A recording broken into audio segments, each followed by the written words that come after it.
Bonjour et bienvenue à une autre édition des Fallops. Je m'appelle Eric Preach et je suis en compagnie de... la co-animatrice Mélanie Couture. That's right, et on est les deux des Fallops. Je suis une Fallop. That's right. Puis on va vous parler de différents sujets. Aujourd'hui, on va vous parler de la danse. C'est un sujet que j'aime beaucoup. Et pourquoi est-ce qu'on parle de danse dans une émission qui parle de sexe? Parce que c'est quand même assez lié un et l'autre. C'est très lié. La sexualité, la sensualité avec la danse un peu. Est-ce que tu danses? Je vais l'utiliser au passé. Je dansais. Tu dansais? Ouais, j'ai dansé énormément pendant des années. Pas mal toutes les danses latines. Là, salsa, Merengue, bachata, cumbia. Ouais, pas mal tout ça. Fait que, tu faisais aller les hanches. Oui. Je me suis disloqué le popotin une couple de fois. Et puis, qu'est-ce qui s'est passé? T'as arrêté tout ça? Ben, j'ai arrêté tout ça parce que je rencontrais des mauvais garçons. Non, c'est pas vrai. Mais j'ai été en couple avec des danseurs, puis ça n'a pas fonctionné. Puis là, je suis en couple avec quelqu'un qui danse pas du tout. Ah, voilà. En fait, des fois, il me fait une genre de gigue tout nu quand il sort de la salle de bain, ce que je trouve très, très intéressant quand même. Je crois qu'on fait tous cette danse-là. Si t'es en couple, tu fais pas de petite gigue tout nu à ta partenaire. Je veux dire, est-ce que t'es vraiment en couple? Ben, en fait, tu manques quelque chose de bien parce qu'il y a bien de l'humour là-dedans. Et puis, oui, moi, je fais souvent l'hélicoptère avec... ça donne quand même envie. Mais ça fait rire, puis ça donne envie. C'est pas l'hélicoptère en tant que tel qui donne envie. Non, c'est pas les noms. C'est l'humour derrière l'hélicoptère, je te les dirais. bleus sur mes cuisses. Mais essentiellement, il y a un historique. Il y a un historique avec la danse et la sexualité. Essentiellement, à travers le temps, ça a toujours été quelque chose qui faisait comme un peu mimiquer ce que les mammifères, que tous les animaux faisaient pour attirer l'autre. Une chose de petite danse nuptiale qui se fait. C'est pas en entendant animaux puis danse nuptiale, mais il faut dire que toi, tu danses beaucoup. Hein? Ouais, je suis encore. T'as entendu danse nuptiale puis animaux, j'ai tu danses? Mais oui, je danse encore beaucoup. Je fais beaucoup de danse. Même que t'as enseigné la danse. J'enseigne la danse, j'enseigne encore la danse. J'anime des battles de danse souvent. La gigue, right? Oui, ben, tac. C'est mon move de prédilection. Mais c'est un truc que j'affectionne encore beaucoup. Puis même si je fais beaucoup d'humour, je vais jamais quitter cet aspect-là de la danse. J'aime beaucoup enseigner encore. Puis ça m'a permis d'évoluer en tant qu'être humain. Bon, il n'y a pas juste la sexualité là-dedans, mais quand même aussi, tu sais. Oh, oui.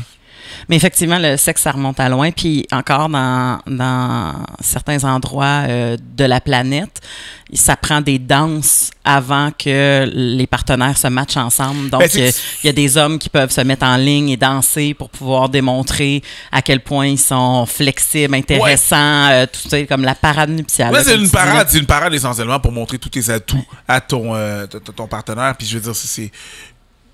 Dans toutes les parties du monde, c'est un peu ça. Là, on pense, il y a des gens qui pensent que... j'ai vu une capsule en checkant ça sur Internet. Les Touaregs, ils ont une danse qui est super intéressante. Ça dépend pour qui, là, mais c'est pas compliqué. Il faut qu'ils s'ouvrent les yeux super grands. Avec le sourire pour montrer, oui, avec le sourire. Oui, tu sais de quoi je parle, là? Oui, j'ai là, ils montrent leurs dents comme ça pour montrer à quel point ils ont des belles dents blanches. Puis ils se maquillent avec toutes sortes de trucs naturels, sauf pour leurs lèvres qui sont très noires foncées, qui prennent de la poudre de batterie. Fait que c'est comme le nouveau monde rencontre l'ancien monde. C'est un peu weird. Mais ils prennent de la poudre de batterie.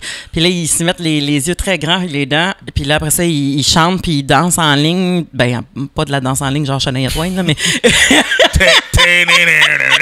mais de la danse, c'est ça. De la danse dans le but qu'après ça, la fille, elle choisisse avec qui elle veut avoir une relation. Puis après ça, ben, ils vont vivre ensemble juste quand ils ont leur premier bébé. Fait que, tu sais, il y a des règles différentes selon la planète. Mais tu sais, je veux dire, ils sont comme ça. Oui, ça va vraiment montrer leurs dents essentiellement. Là, moi, je dis tout le temps, j'en rencontre un de même dans la ruelle à Montréal, puis j'y pitch mon trousseau de clés d'en face. Mais tu sais, comme eux autres, ils les trouvent hot. C'est pas les mêmes mœurs. C'est pas... je veux dire, même dans des sociétés où est-ce qu'ils sont plus... pas renfermés, mais un petit peu plus prudes. Si on parle le Moyen-Âge, même la Renaissance, parce que c'était très prude. Il y avait quand même une parade nuptiale qui se faisait quand il y avait des petites rencontres. Ouais, le salut, le pliés, bonjour. Et puis il y a toujours Jonte d'âme. Exactement, des pivots autour de...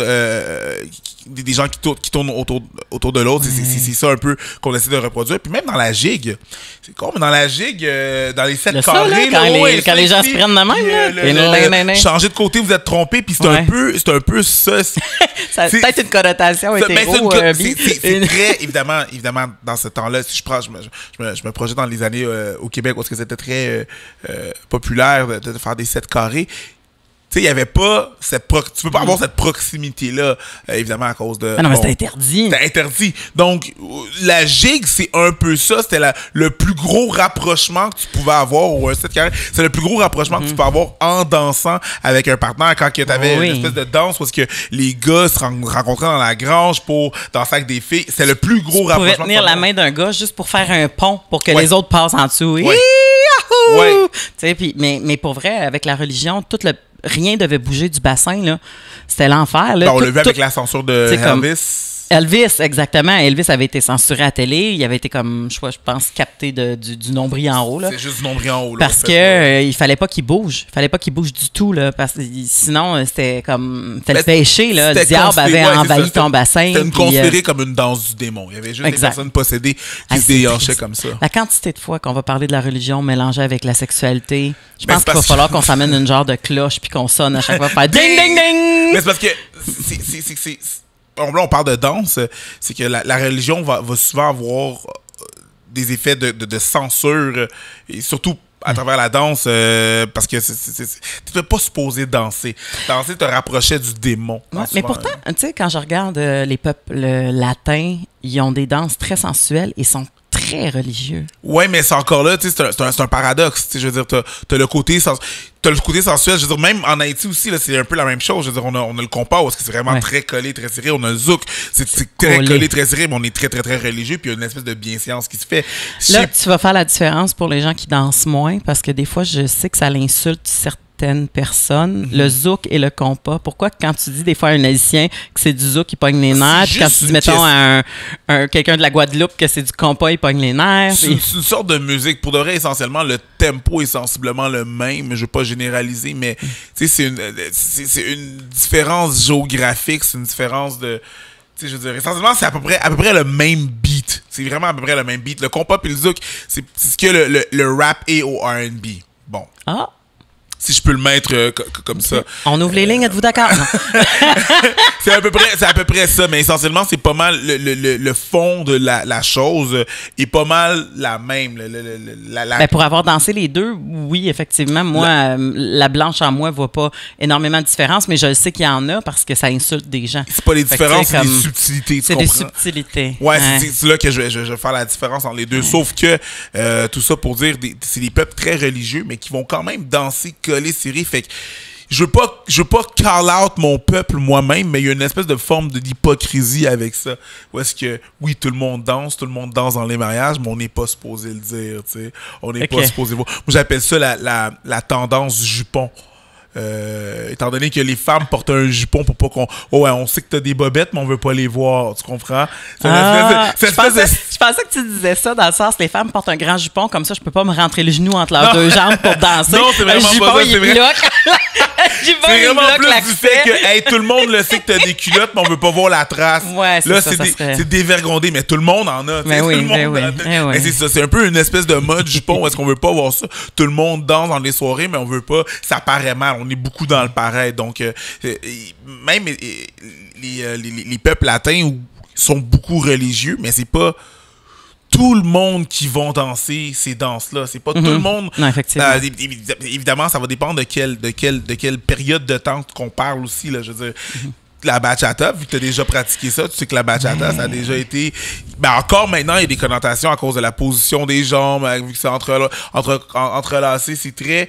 Il y a des connotations... Beaucoup de coups de bassin. Beaucoup de coups de bassin. Mais en fait, c'est parce que la bachata, pendant longtemps, ça a été la musique du peuple rural, tu sais, ceux qui étaient en région éloignée, en campagne. C'était la musique des gens dans les bars qui buvaient de l'alcool, des filles de mauvaises mœurs, tu sais. Fait que pendant longtemps, l'élite de la République dominicaine dansait le merengue, mais pas la bachata. La bachata, c'était un peu considéré comme la musique des putes, presque. Ben, c'est ça, Puis quand je dis pute, c'est avec respect. Là, oui, c'est non, pas, mais c'est ça. C'est ce qu'eux disaient. C'est ça, c'est ce qu'eux disaient. Voilà. Parce que je suis sûre qu'ils disaient pas la musique des travailleuses du sexe. Non, c'est pas un thème. Los trabajadores del saxo. Je sais pas. Fait que c'est ça. C'est un shampoing. D'accord. Fait que c'est ça. Puis je me disais, qu'est-ce qui a fait la différence? C'est que je pense qu'à un moment donné, il y a les Dominicains qui ont émigré aux États-Unis se sont mis à intégrer la bachata dans leur R&B, dans leur musique à eux, puis tout ça. Puis dans leur merengue, ils mettaient une petite toune de bachata ici et là. Ouais. Puis là, les nouveaux bands, parce que ça venait des États-Unis, là, c'était rendu comme pas mal plus in. Fait que là, il y a eu comme une uniformité que la bachata était devenue une musique vraiment cool, puis que tout le monde a dansé. Puis c'était plus une musique du souvent peuple, ça se répète durant l'histoire. Souvent l'acceptation d'une certaine danse passe par la commercialisation de cette danse. C'est-à-dire, si on pense à il y a quelques années, le twerk, on voit quelqu'un twerker, on n'était pas à l'aise avec ça. Mais là, je veux dire, la commercialisation a fait qu'on en voit beaucoup plus. Ici, on n'était pas à l'aise. Mais si tu penses que c'est Nicki Minaj qui a inventé le twerk... Non. Ou Miley Cyrus. Il n'y a pas... En tout cas... Where is the twerk? Tu l'as pas dit. Mais tu l'as dit. Mais je l'ai dit. Mais c'est correct, tu sais. Mais va googler des trucs sur Internet, puis genre sur YouTube, là, des trucs clean, là, et il y a des madames avec des grands boubous africains, les 2 pieds dans le sable, en train de twerker à terre. Si tu pensais que faire la planche, c'est dur, fais la planche en te brassant le derrière pendant longtemps. Ces femmes-là ont un cardio de la mort. Il y a 2 filles qui s'embarquent une par-dessus l'autre puis qui twerk. Il y a des enfants partout qui dansent en rond, qui sont comme puis ça capote. Puis tu fais comme wow, qu'est-ce qui se passe? Mais ça n'a rien à voir. C'est pas autant relié avec la sexualité que il y a quelque chose pour les fesses, la sexualité, la reproduction, puis tout ça, mais c'est pas pervers. Genre. Non, il faut avoir une espèce d'ouverture d'esprit où est-ce que, quand on va voir des danses comme ça d'un autre pays, d'une autre culture, il faut pas faire ce qu'on appelle de l'ethnocentrisme. Essentiellement, ce que c'est de l'ethnocentrisme, c'est de juger une autre culture par rapport à tes standards de ta culture à toi. Exact. Fait que si t'arrives avec tes standards nord-américains, puis tu regardes du twerk, ou si je peux dire même les personnes qui font les dancehall queens, c'est un autre style de danse qui est très subjectif, si je peux l'appeler ça. Tu peux pas arriver là et les juger avec tes standards à toi. C'est un autre contexte de vie, c'est un autre contexte social. Donc, d'arriver avec nos standards nord-américains puis commencer à juger ces gens-là, mais je te dirais que c'est difficile à faire parce que même moi, à un moment donné, je me souviens d'avoir vu, tu sais, un mariage bien arrosé, il y a du monde sous puis toute la patente. Puis je me souviens d'avoir vu une fille sur le plancher en train de twerker dans un mariage. Ouais. Puis j'étais comme... Il me semble que ça n'a pas sa place. Je dis pas qu'il y a ça partout, mais pourtant, tu sais, je veux dire, comme, tu dis, ben, regarde, elle se brasse le derrière à l'horizontale au lieu de le faire à la verticale. Elle n'est pas nécessairement en train de humper le plancher. Tu sais, à un moment donné, il faut que tu. Puis c'est différent, mais c'est sûr que c'est facile pour l'être humain de faire ça, de juger, parce qu'on va vraiment souvent se fier par nos points de repère à nous qu'on connaît, donc avec quoi on a grandi, tu sais. Ouais. Donc c'est sûr que ça va être facile pour nous de juger, mais tu sais, faut vraiment essayer de pas juger puis garder une espèce d'esprit ouvert. Si vous allez faire une recherche de différentes danses sur le twerk ou quoi que ce soit, chose qui est très populaire maintenant en Russie. Le twerk en Russie? Man, je suis allé en Russie. OK? T'es allé sur Internet? Non, je suis allé en Russie, justement. Saint-Pétersbourg m'a invité pour que. Non, c'est parce que je jugeais. Dans le cadre de tes fonctions humoristes? Oui, de danse. Je jugeais une compétition de danse et puis essentiellement, j'enseignais là-bas et il y avait des affiches de twerk un peu partout. Il y avait dans les clubs, c'est très populaire, les cours de twerk, c'est très populaire, pas juste en Russie. Russie, je te dirais Ukraine, Tchécoslovaquie. T'as-tu déjà vu une fille qui essaye d'apprendre le twerk? Moi, il y a quelque chose de plus naturel. Là. Je sais pas si c'est parce que j'ai un gros cul puis il y a comme un rebound qui me permet de revenir par en avant après, tu sais, mais moi, j'ai vu de mes amies de filles qui essayent d'apprendre le twerk. Mais quand t'as pas de point de repère, c'est sûr que c'est plus tough, là. Puis c'était... Écoute, t'as l'impression que c'est un enfant qui essaye d'apprendre une nouvelle danse. C'est Bambi qui vient de naître. Ouais, puis là, t'es comme, non, pas gauche à droite, devant, en tout cas. C'est comme mal saccadé, puis tu fais, mais comment tu fais l'amour? Puis en tout cas, c'est weird. C'est weird. Mais c'est pas tout le monde qui a cette connotation avec le. Tu sais, souvent, il y a ce stigma parce que tu vois un bon danseur puis tu te dis, oh, il est bon, il doit être bon sexe. Non, c'est pas vrai. Mais souvent, c'est le réflexe de penser ça. Oui, mais tu c'est pas vrai. C'est pas vrai. C'est pas vrai. C'est pas parce que la personne a un joyeux coup de bassin. Ah non, c'est vrai, j'ai déjà eu une mauvaise expérience. Ouais, que ça veut dire que la personne va être efficace dans ses prouesses horizontales. Parce que de toute façon, c'est prouesses horizontales. Mais c'est parce qu'on s'entend aussi que pour une fille, la plupart des prouesses à l'horizontale sont pas nécessairement juste dans le coup de bassin. Là. En effet. Montre-moi comment tu danses avec ta langue et je te dirai si t'es bon au lit. Tu vois, ça, je pense que ça serait le nouveau court. Montre-moi comment tu danses avec ta langue. On fait des t-shirts. Montre-moi comment tu danses avec ta langue. Parfaite pick-up line pour une soirée de danse. Fait que là, toi, Preach, est-ce que tu as déjà eu t'as-tu déjà pogné des filles avec toute cette qualité de grand danseur? Non, moi, j'en ai pogné une il y a 20 ans. Ah oui, c'est pas mal. Ouais, c'est pas mal. Tu pogné avec la danse? Non, je l'ai pogné parce que j'étais. Non, mais j'étais un cadet de l'air, moi.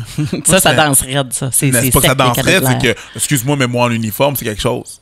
Tu m'as jamais vu en uniforme, madame. Je me prononcerai pas là-dessus, je vais laisser tes fans le faire. Ouais, moi en uniforme, là, j'enverrai une photo en montage, là. Ouais. Puis, tu colleras la photo en montage, là. Checkez ça. Si il est beau, là, tu mettras la photo. L'uniforme que tu avais dans le temps, est-ce qu'il te ferait encore aujourd'hui ou il fait juste déchirer comme Hulk? Ça, c'est insultant. Mais c'est quand même vrai. Mais c'est quand même vrai. J'ai absolument rien à dire.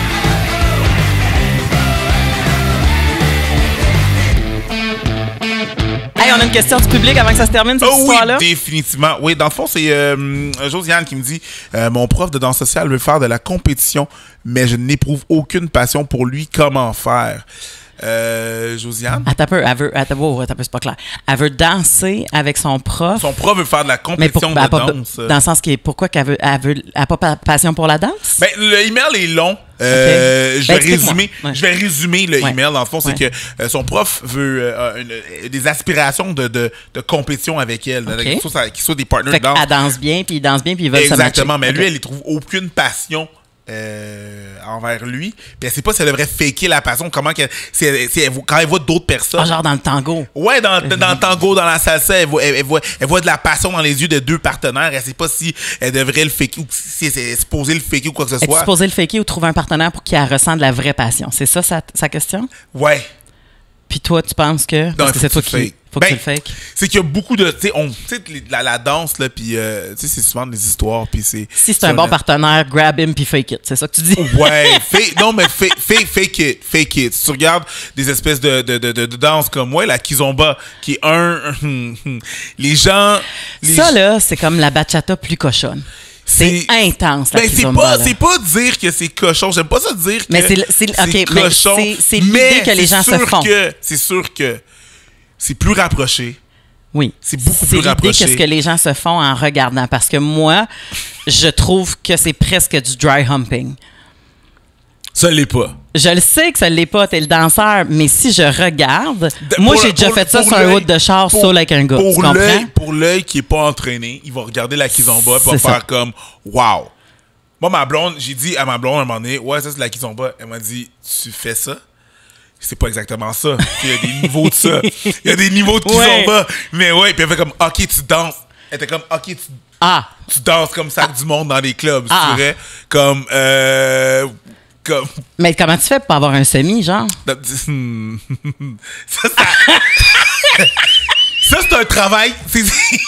C'est le travail personnel de chacun, tu comprends? Parce que, tu sais, moi, je dissocie la danse et l'acte. Et l'acte, oui. Ouais, il y a, tu sais, pas juste la danse et l'acte essentiellement. C'est mettons là que je suis dans une salle d'essayage là où est-ce que, tu sais, pendant un show, il faut qu'on change, les gars, les filles. Oui. Puis là, je vois une fille qui est en train de changer, tu sais, je vois son corps là, elle est en train de changer, mais t'es en mode travail. Je suis en mode travail, c'est pas un corps. Moi aussi, je me suis souvent changé dans des lunchs. C'est pas un corps c'est pas une situation. Ouais, t'es pas dans le contexte. Exactement. Mais t'es pas collé dessus non plus. Tu comprends? Mais tu es capable de faire la différence. Moi, je suis capable de faire la différence. Maintenant, je peux pas parler pour tout le monde puis tous les danseurs. Je peux parler pour moi. Moi, je suis capable de faire la différence. Oui, parce que... Puis aussi, peut-être parce que c'est pas nécessairement dans un bar, dans une situation de séduction. Toi, tu es dans un club de danse, j'imagine, une académie, peu importe comment tu appelles ça, tu fais des compétitions. Moi, quand j'allais danser, on pouvait avoir un merengue, puis ça pouvait prendre 2 secondes, puis je le savais ce qu'il essayait de faire. Puis dans ce temps-là, j'y rentrais un doigt dans la clavicule ici en le tenant. Wow. Tu sais, je le tenais de même, puis j'ai rentré un doigt dans la clavicule, puis je le poussais, fait qu'il faisait ça. Puis en faisant ça, son pénis décollait, tu sais. Sauf que je disais, tu refais ça, on danse plus. Sauf que, mais tu sais... Évidemment, je vais mettre une bémol. Le corps étant le corps, je peux reconnaître que sans avoir des intentions...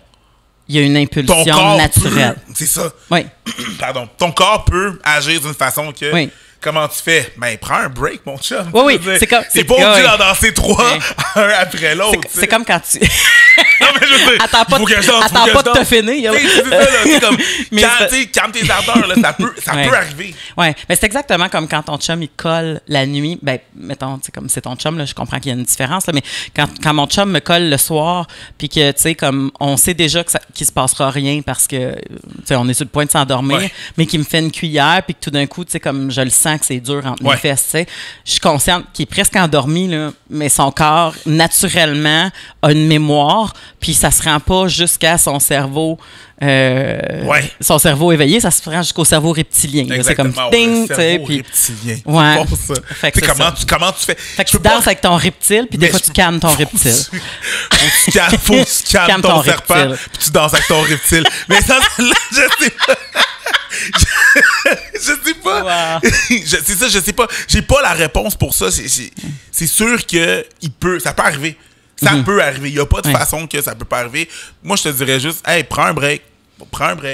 Ouais. Comme, tu sais, tu danses avec quelqu'un, danse moins collé. Il y a une façon de danser la kizomba que t'es moins collé. Il y a une façon de danser la salsa, la bachata, que t'es moins collé. T'es pas obligé d'être en dedans de la personne. Il y a tout le temps la façon distante parce que tu peux danser avec une personne de 82 ans puis ça te tente pas d'être collé aussi. T'sais. Fait qu'il y a une façon de distance qui est parfait aussi pour danser. Là, exactement. Puis, je vais faire une parenthèse, puis on décidera bien si on le garde au montage ou pas. Mais moi, je sais qu'il y a des danses qui sont tannées de se faire associer au sexe. Parce qu'elles ne sont pas du tout sexuelles, mais sont toujours associées au sexe. Oui. Puis c'est, entre autres, le baladi, que souvent les mondes qui sont moins informés appellent ça la danse du ventre. Oui. Elle fait une danse du ventre. Puis que souvent, ça a été mauvaisement représenté par des films hollywoodiens, dans le sens que la fille à danse du ventre, elle finit sa danse, puis elle va se mettre aux genoux du sultan, puis elle est presque prête à recevoir son cadeau, là, tu sais. Fait que c'est ça, fait que tout ça, tu sais, comme je sais qu'ils se battent beaucoup, là, les académies de danse de baladi pour démontrer que ça n'a rien à voir avec... C'est une danse qui est plus vieille que le ballet. C'est une danse que, dans des tombes égyptiennes, ils découvraient des hiéroglyphes de mairesse, voyons. La mairesse. La mairesse. Les Valérie Plante sur un hiéroglyphe. Tu sais, fait que tu disais, OK, puis ils étaient dans les tombes des pharaons, là, ils les accompagnaient, puis tout ça, vers leur mort. Fait que, tu sais, à l'au-delà, j'imagine, là, comment ça fonctionnait. Fait que, tu sais, comme, et combien de fois, tu sais, que tu vois ça, puis qu'il y a un couple qui vient se frotter dessus parce que c'était un petit souper de baladi, puis tout. Fait que ces filles-là, comme, le respect de l'art de la danse, je sais que... la samba aussi, c'est comme ça. La samba, souvent, il y a des connotations avec ça. Ça prend du cardio. Ouais, puis c'est pas ce que les gens veulent représenter. Puis dernièrement, j'ai vu un post là-dessus. Pour les gens qui connaissent moins la danse, la samba, c'est le carnaval de Rio, Brésil, les filles qui ont des G-strings, mais que c'est leur costume traditionnel, c'est pas juste pour te montrer ses fesses. Tu danses la samba, t'as besoin d'être à l'aise. Là. Il fait chaud. Mais essentiellement, j'ai vu dernièrement... Toi, le G-string, il va bien? Moi, toi, le G-string, tu le portes bien? Très bien. Okay. En haut du bassin. Oh. Mais dernièrement, j'ai vu une danse aussi qui voulait se dissocier aussi. C'est le pole. Le pole dancing se veut Mais ça s'appelle du pole fitness. C'est parce qu'il y a le pole dancing. Il y a le pole dancing puis il y a le pole fitness. Encore là, tu veux dire, il y a le pole dancing qui voulait aussi se dissocier de la connotation, évidemment, de travailleuse du sexe. Sauf que, malheureusement, ce que j'ai vu... Tu peux pas dissocier le pole dancing. Il y a du monde qui essaye. Du travail du sexe, parce que c'est ça du pole dancing. Mais du pole fitness, je peux comprendre. Non, mais tu peux faire du pole dancing sans travailler dans un club. C'est ce que je veux dire. Et y a chez vous, genre à minuit? Non, il y a des compétitions de pole dancing. Mais c'est du pole fitness. de pole dance. Puis il y a pas il y a le côté sensualité puis beauté et tout, mais c'est pas dans l'espèce le physique nécessairement. Okay. Ou des fois c'est dans une représentation artistique. Exact, dans une représentation artistique de la chose. Le problème c'est que là, j'ai vu un post qui faisait du shaming sur les dans le fond, c'était pro pole dancing, mais en faisant du shaming des travailleuses du sexe. Puis là, tu sais, il faut faire attention quand on rentre là-dedans. Ben non. Je veux dire, c'est dur pour tout le monde, là. Imagine-toi, en plus, elle a bu. Tu peux glorifier. Elle a bu, la tête à l'envers, la madame au bord, donne une chance. Tu peux glorifier quelque chose sans nécessairement en bâcher un autre. Ben c'est ce que j'ai à dire. Fait que finalement, ce qu'on peut dire, c'est que la danse et la séduction sont vraiment reliées, parce qu'on parle comme de la parade des animaux, puis nous aussi, on a reproduit ça, puis il y a des peuples qui dansent encore pour séduire, mais ça veut pas dire nécessairement que quand tu danses, que c'est sexuel. Absolument. T'sais, parce que oui, on a parlé de la gigue, mais même si c'est des danses qui sont très collées, ça veut pas dire que c'est nécessairement sexuel. Exactement. Parce que j'ai vu des cousins danser ensemble souvent. Puis c'était correct. Puis c'était bien correct. Hey, suivez-nous sur les réseaux sociaux, les résiums sociums, comme j'aime les appeler, sur Instagram, sur Facebook, sur YouTube, les Fallops, pour les trois, basically. Fait que suivez-nous. Si vous envoyez aussi vos questions, ça va faire un plaisir de vous répondre à travers le prochain podcast qu'on va faire. La prochaine fois qu'on se donne un rendez-vous, on va parler des règles. Pas des règles dans le sexe, des règles des menstruations. Des menstruations, oui. Utilisons les vrais mots. Ouais, moi, je suis un vieux de la vieille. J'ai toujours appelé ça règles. En tout cas, on va tout démystifier ça. Et je vais te faire encore plus friser les cheveux. Je vais me faire parler dans le casque, là. Suivez-nous, les Fallops. Ciao.